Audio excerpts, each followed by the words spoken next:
Frontline Updates, where we delve deep into military strategies and updates from conflict zones. Today, we're discussing the progress of the ongoing special military operation as of today. I'm your host, Sharifa Mohammed MGT. I'm Colonel AUC Oguntoye, an infantry officer.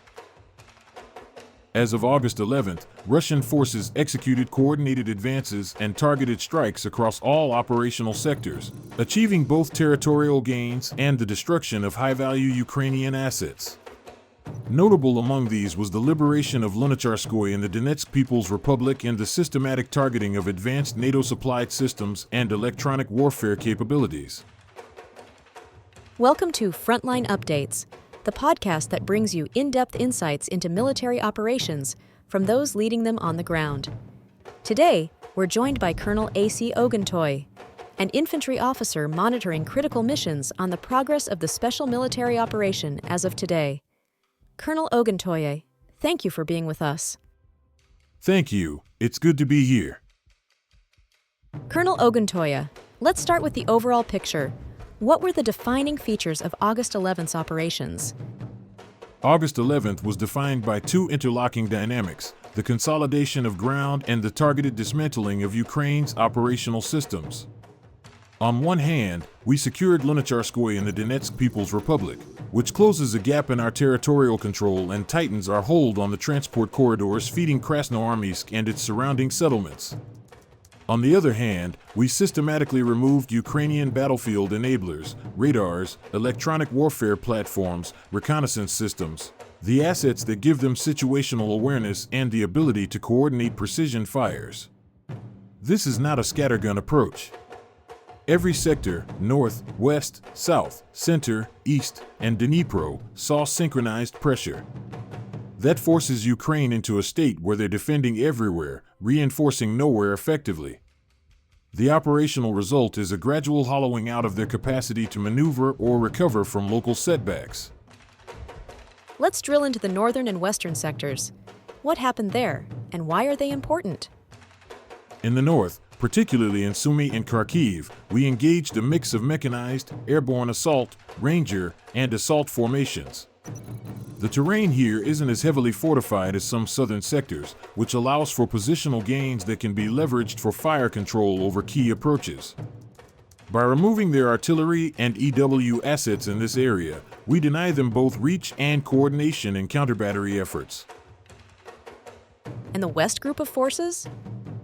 In the west, Kupiansk and the surrounding settlements became the focal point. We destroyed advanced NATO-supplied platforms, the Croatian RAK-SA-12 MLRS, the Israeli Rada radar stations, and a Plastin reconnaissance system. Stripping these systems away is doctrinal. You don't just fight the enemy's soldiers, you degrade their tools for seeing and striking you. That's how you control the pace of the fight. The liberation of Lunacharskoye was clearly significant. Can you talk about the battle there and its impact? Lunacharskoye was contested because of its location in the Donetsk People's Republic's operational grid. Securing it required coordinated mechanized and infantry maneuvers, supported by layered fires. We engaged and defeated a diverse set of Ukrainian units: mechanized, airborne assault, Marines, National Guard, even Ministry of Internal Affairs formations. The impact is immediate and strategic. Immediately, because it shortens our supply lines and opens new artillery angles into Ukrainian positions in Krasnoarmysk and Dobropoli. Strategic, because it further fragments the Ukrainian defensive belt in the center, forcing them to either thin out forces across multiple settlements or risk losing cohesion in one decisive sector. How did operations develop in the eastern and Dnipro fronts?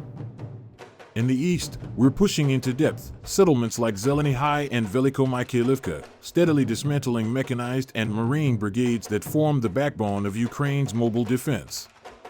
These aren't rapid breakthroughs, they're deliberate advances designed to peel away maneuver elements one layer at a time. And the Dnipro group of forces? In the Dnipro sector, the emphasis was on electronic warfare suppression. Taking out 7 EW stations in a single operational day in this sector has cascading effects. It means our UAVs, artillery, and missile units can operate with reduced interference, increasing both accuracy and tempo. Air defense continues to feature in these briefings. How important was it on August 11th? Yes. We intercepted 7 HIMARS rockets and over 300 UAVs. These systems, HIMARS in particular, are designed to disrupt momentum by hitting command nodes, ammo depots, and bridging equipment. Neutralizing them at scale preserves our operational rhythm. This is where integrated air defense pays off. You're not just protecting troops, you're protecting the continuity of the offensive itself. Every HIMARS rocket that fails to reach its target is another day our logistics and forward elements can function at full capacity. Given these developments, what's your short-term operational outlook?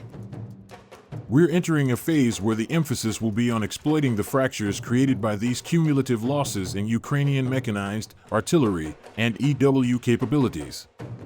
By sustaining pressure across the line and deep striking their infrastructure, we're aiming to set conditions where Ukrainian command is forced to make trade-offs, defend everywhere poorly or defend somewhere and cede ground elsewhere.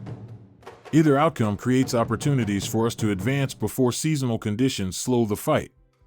From a tactical perspective, August 11th showcased the effectiveness of pairing territorial gains with systemic degradation of the opponent's enablers.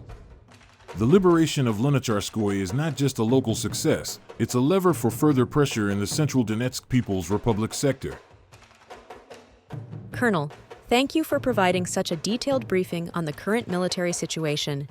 Your insights are invaluable to our understanding of the conflict's dynamics. And thank you to our listeners for tuning in. Join us next time as we continue to provide up-to-date coverage on global military affairs. Stay with us for more updates and expert analyses on global defense and security issues. Stay informed, stay secure. Thank you for the opportunity. Strategically, the consistent targeting of advanced NATO-supplied systems, EW nodes, and reconnaissance assets represents a shift toward shaping the information and coordination space as much as the physical terrain. Ukraine's ability to conduct synchronized defense is being eroded alongside its material capacity.